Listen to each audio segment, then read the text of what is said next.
And the thing is that you really outline in your piece that Mitt Romney's, that this is, talk for a moment about what, because you say that Mitt Romney has sort of been shadowing all of this sort of financial innovation, I guess, over the past 30 years, and that it is indicative of there's something to be gleaned from who he is as a person, just that he decided to do this. Because you make the point that, or somebody, I guess, somebody who graduated with him, that this guy came out of Harvard with a law degree and a business degree, and obviously came from an amazing pedigree. His father was chairman of a major car company and governor of Michigan, and a presidential candidate, and nearly the nominee.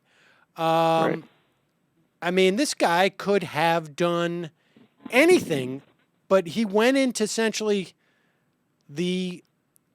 I guess, I mean, how would you because you set up a distinction between the sort of the Carnegies and the Rockefellers and the sort of the days of old, these, robber barons. At least they would sort of put their mark on the country in some way. Yeah, exactly. Even his dad, Right. His dad was, George Romney. He ran American Motors cars. He was, for whatever you might think of his politics, he was very, deeply concerned with the community that his company operated in. He was almost obsessed with the problems of inner city Detroit, and that's what led him into politics. He was really troubled by the world that was going on around his factories. And what's so interesting about what Mitt chose to do is that it's the exact opposite of what his dad did. He really pioneered a way for people in his position to own companies without having any of the responsibility that any of these people used to have toward the communities that they lived in. And these guys, the Carnegies and the Hershey's and the people the Rockefellers, they used to want to have that responsibility. They wanted their name on all the street corners. They wanted the hospitals named after them and foundations and symphonies and all that stuff.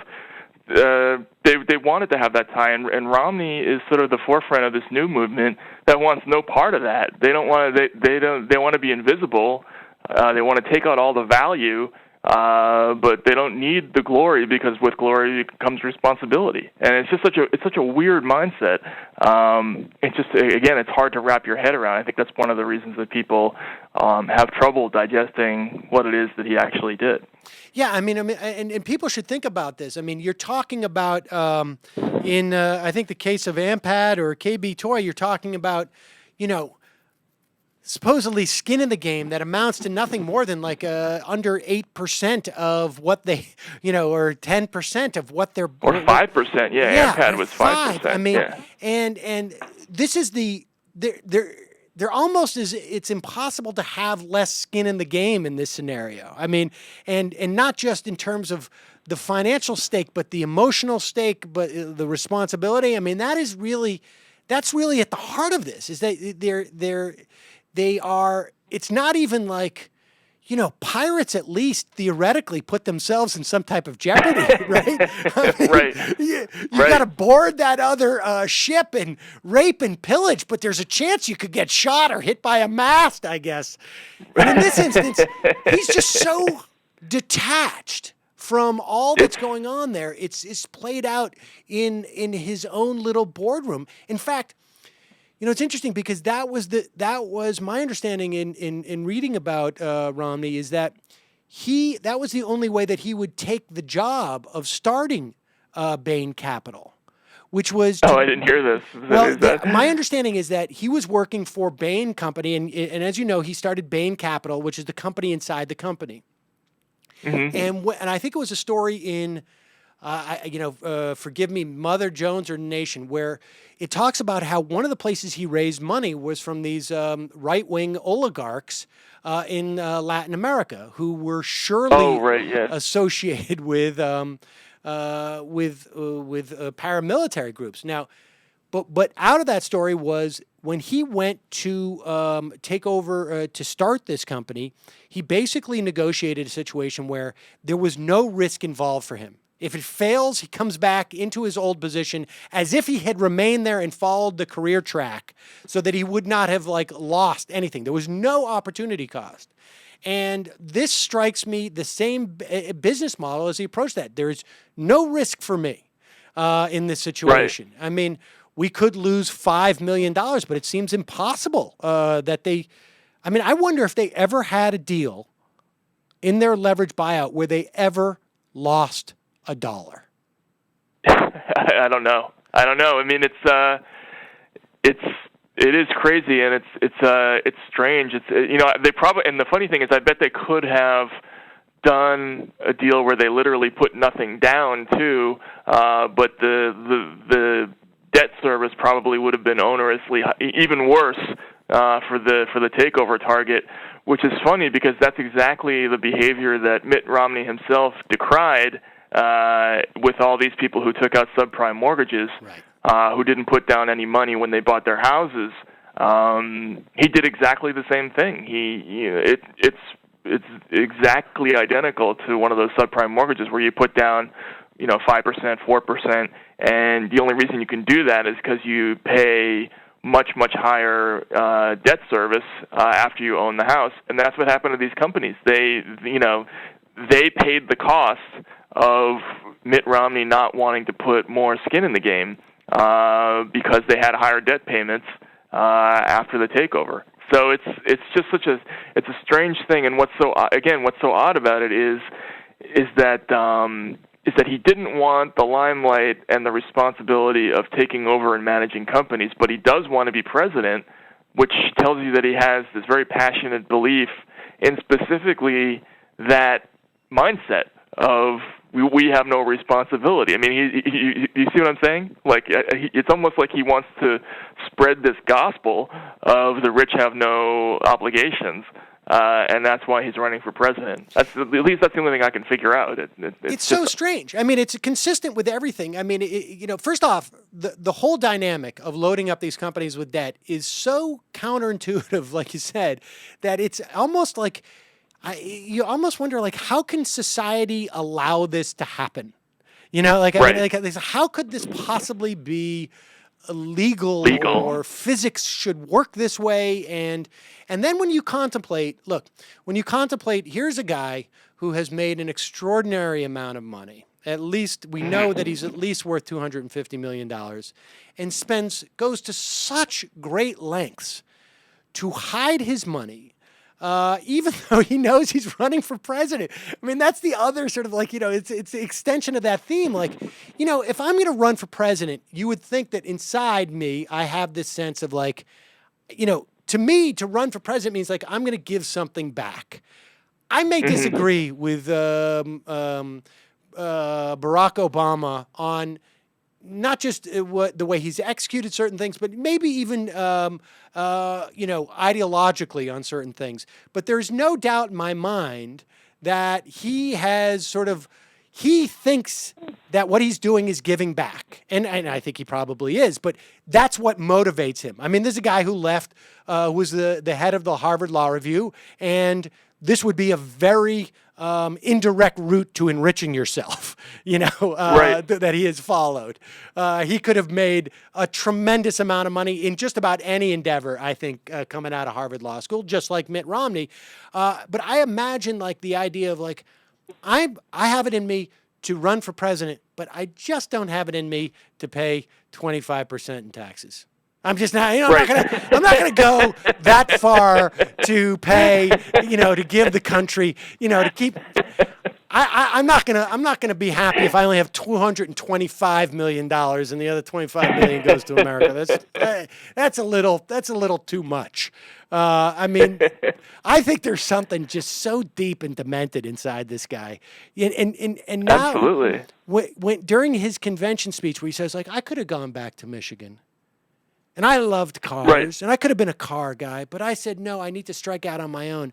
I'm like reinterpreting that moment now in the context of just how much he didn't want to be involved in something that was in any way showed any benefit outside of like his small circle where his pals are sitting there with money sticking out of their pockets and ears in that picture.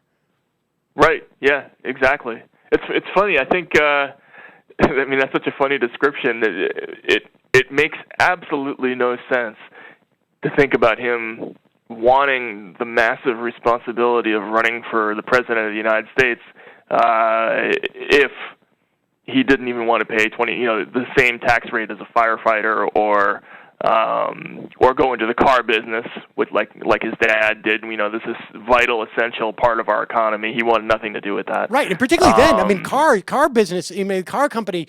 I mean, how many other industries can we say as GM does, so goes the country, right? I mean, right. I mean, has there ever been a single industry more associated with America than the car business? Nope, and he didn't want any part of that. So it doesn't make any sense unless you think of him almost as like a Manchurian candidate who's running to advance this, the agenda of this other crazy group of people who, the super rich, sect of society that wants essentially to secede from the United States. And set up rules that make it more advantageous for them to do that. They want to be cut off from their relationship to the rest of the country. They want their part of the world to not be connected to the ghettos and those shuttered factory towns and all those horrible places. And I think Mitt Romney's the guy who's going to speed that transition by writing the rules that makes it easier for them to have that kind of society within a society. That's the only thing that makes sense to me. I can't see him. Never underestimate the power of father hate. Because in my alternate universe explanation, when Mitt Romney when Mitt Romney was in danger of losing the nomination to Rick Santorum at one point, I can't remember exactly when this was, but he got up there and he said, I am going to win this nomination. And it was a moment where where you would expect him to say, I'm going to be the president of the United States. But he didn't. Right. He said, "I'm going to win this nomination," and frankly, I'm not convinced that this isn't just about. I know Dad never thought money was that big of a deal, but I'm not only going to make more money than him. I'm going to be the nominee where he never got there. And right, it would not surprise me whatsoever. That's what it's about for this guy. But again, at the end of the day, my big lament is that we are not seeing the Democrats go directly at this. I mean, they've talked about Bain, they've talked about his taxes, but they're not going to the heart of what is really problematic with this sense of with capitalism as we know it today. One where it's all about not investing in the capital of America in some respect, in the right. narrow sense of I'm going to make money, but also plow it back into investing into this country. It's just I'm going to extract. I'm just going to extract right. the wealth and walk away with it. And that's what was so annoying to me about the convention last night with guys like Cory Booker who were like who were just so vocal about protecting private equity. Yeah. Just give me a break. Yeah, and it's incredibly short-sighted, I think, especially given the way that Wall Street hasn't coughed up the money to the Democrats in this election cycle. Right. I mean, what else? Forget about the fact that it's the right thing to do to tell the country what's actually going on and why nobody has a good manufacturing job anymore, and forget about telling them exactly what their opponent did for a living to make his money to prepare for his presidential run.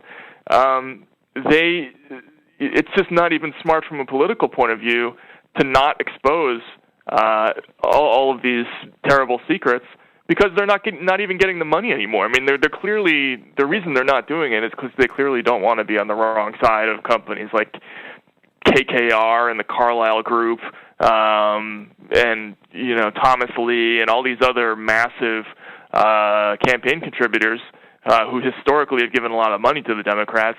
So for fear of alienating them, they're not making any criticisms at all of the business as a whole, and they're limiting themselves to what Bain did specifically, which makes their criticisms totally incoherent. Yeah. Because unless you put them in the context of what the business is generally, it's impossible to explain what exactly it is that's so wrong about the way he made his money. So I just think it's a terrible political calculation in addition to being cowardly and the wrong thing to do. I don't know about you. I agree. I agree, but I would even go a step farther because I think, for a guy like Cory Booker, it's not necessarily a bad political calculation because he's not running in this election, and he has certainly relied on these type of people for his own particular campaigns. And I would also say that I think to a certain extent, it's also just simply a mindset. It's just like, look, maybe what they do, we're all at the same club, essentially. Mm-hmm. Now, yes, maybe these guys aren't helping me out this time, but when we, metaphorically I'm speaking now, but when we get to the club, I don't want to ruin dinner.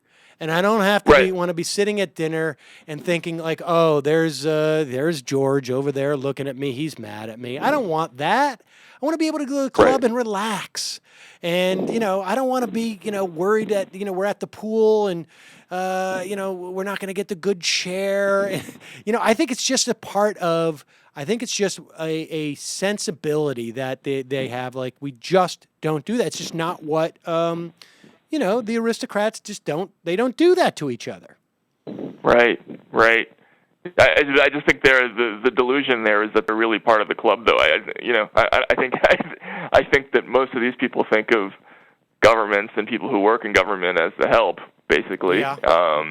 They'll let them hang around, they'll let them come to meetings, and but they're not really part of it, and so I think there's a social climbing aspect to it that makes it even more nauseating. But anyway, you're exactly right. They, and I say this obviously in a self-interested way because I wrote this article, but they should be hammering this very point. Absolutely. In this convention, to me it's a game winner. All you have to do is say this is the guy who wrecked companies by forcing them to take on debt.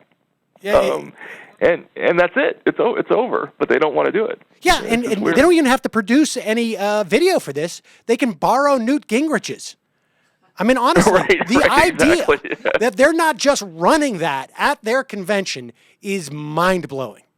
I mean, go grab it off of YouTube, take the copy that your cousin stole or whatever it is, and put it up on the screen and let them sue you. It's just, it's unbelievable. But Matt Taibbi, I cannot recommend this piece enough to people because it's just, it's so simple, but it's almost just so unbelievable that it's just I don't even know. It's breathtaking to me.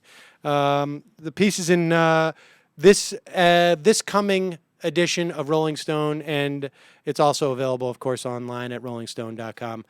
Matt Taibbi, always a pleasure. Now I got to go take some blood pressure pills or something. All right, Sam. Sorry for hiding from the phone, man. That's all right. People don't even notice. I mean, most people won't even notice because we'll just shorten up that time. But the people who are listening live had an extremely long musical break. All right, man. Thanks a lot. I appreciate it. Thanks again. I appreciate it. Bye.